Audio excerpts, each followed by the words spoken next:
Bismillahirrahmanirrahim. Saya perlihatkan ini hadisnya. Hadis ini disampaikan oleh Abdullah bin Amr bin al-As radhiyallahu anhuma. Dia berkata, saat kami berada di sisi Rasulullah sallallahu alaihi wasallam, beliau menyebutkan tentang fitnah. Beliau bersabda, jika kalian melihat manusia telah rusak janji-janji mereka dan telah luntur amanah mereka, sementara mereka begini, beliau menganyam antar jari jemarinya, ya, yang mengisyaratkan masyarakat sudah kusut gitu, ya kan? Maka Abdullah langsung berkata, aku lantas bangkit ke arah Nabi seraya bertanya, semoga Allah menjadikan aku sebagai tebusanmu. Apa yang harus kulakukan pada saat seperti itu? Ya.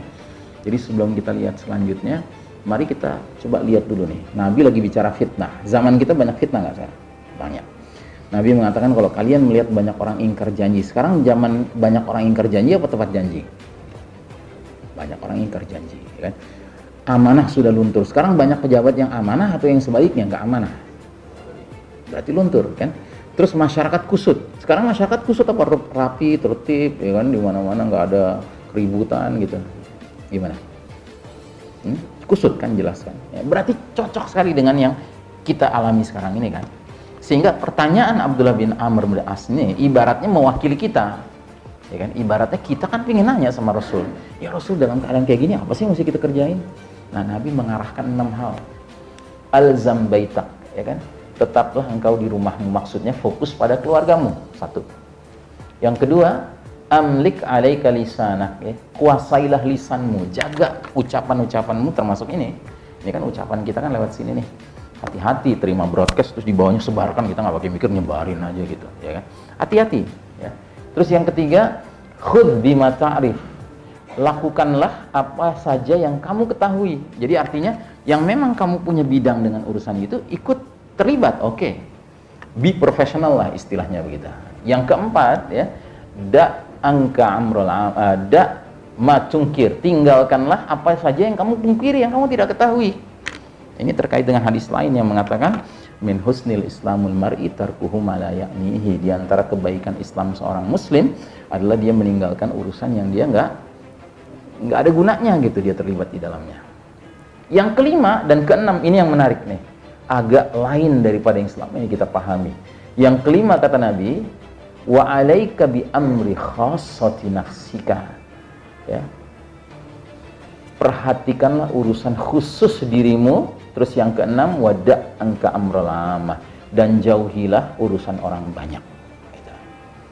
5 dan 6 ini agak mengejutkan, ya.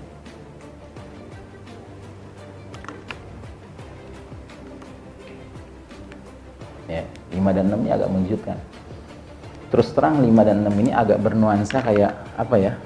Kayak selfish gitu ya. Kok jadi ngurusin diri sendiri doang gitu kan?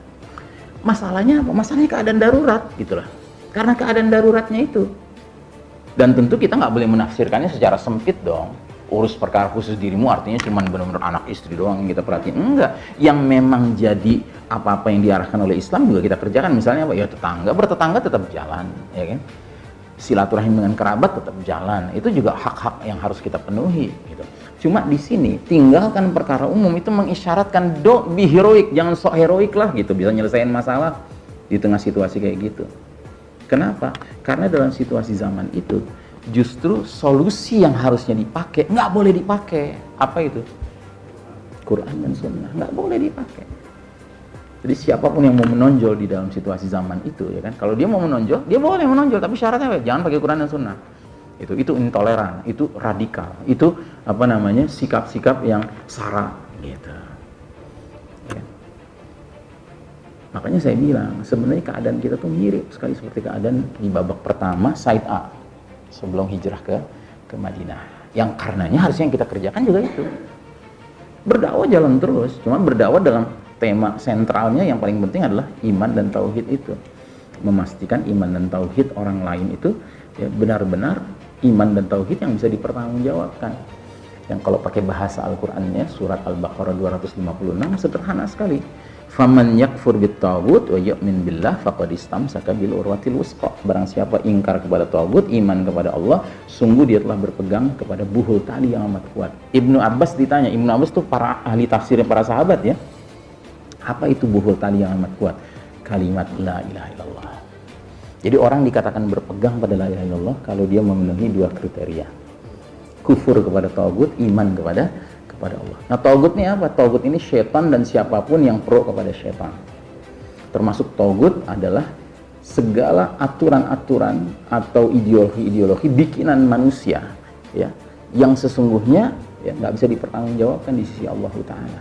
Itu harus kita kufuri, Pak. Nggak boleh kita bertoleransi dengan taghut. Kita harus kufuri. Sekalipun mengkufuri taghut itu akibatnya kita menjadi ambil pilihan sikapnya nggak populer di masyarakat. Kenapa? Karena masyarakatnya udah banyak yang setuju dengan itu, ya kan? Bahkan menjadikan itu sebagai wasilah untuk memperjuangkan Islam. Ya nggak mungkin kita bisa memperjuangkan Islam dengan cara lain selain cara yang Nabi dan para sahabat contohkan. Gitu. Dan ini tidak bisa diartikan sebagai kita pesimis, tidak. Kita menjadi pesimis kalau kita nggak berbuat apa-apa, tapi kita ngerjain ini, fokus pada keluarga. Makanya pastikan anak kita tuh kenal tentang skenario akhir zaman. Pastikan anak kita ngerti tentang Dajjal, anak kita ngerti tentang Al-Mahdi, anak kita ngerti tentang apa yang harus dia lakukan ketika nanti sudah dukhon terjadi. Gitu. Makanya di antara program yang harus kita hidupkan di keluarga-keluarga kita adalah memastikan ada anggota keluarga yang hafal 30 juz. Karena masa dukhon 40 hari 40 malam itu nggak bisa baca kita. Jangan kan kita buka ini digital Quran ya kan, udah nggak ada HP, udah nggak ada listrik ya kan. Buka mushaf aja nggak bisa, gelap gulita di mana-mana. Nah berarti kita perlu apa? Orang yang hafal Quran. Nah, jadi program ya, mencetak para hafiz ini sangat penting untuk masa-masa kegelapan nanti, gitu. Karena kita memerlukan itu. Nah, jadi inilah program yang lebih pokok sebenarnya, ya kan?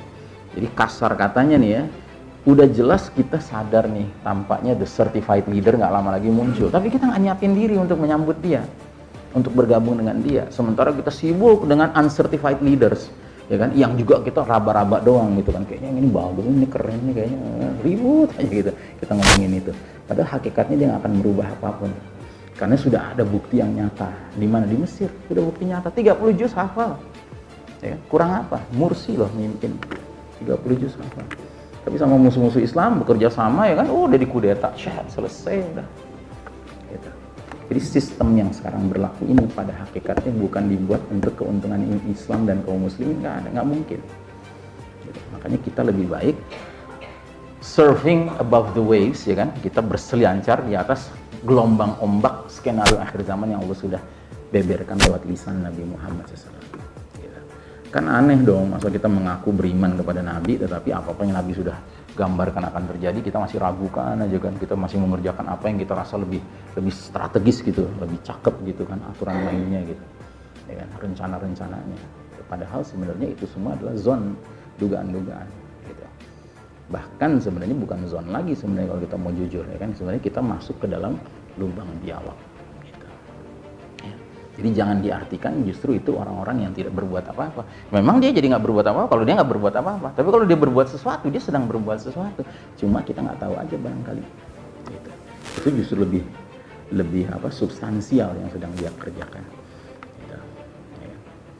Wallahu a'lam bishawab. Ya arhamar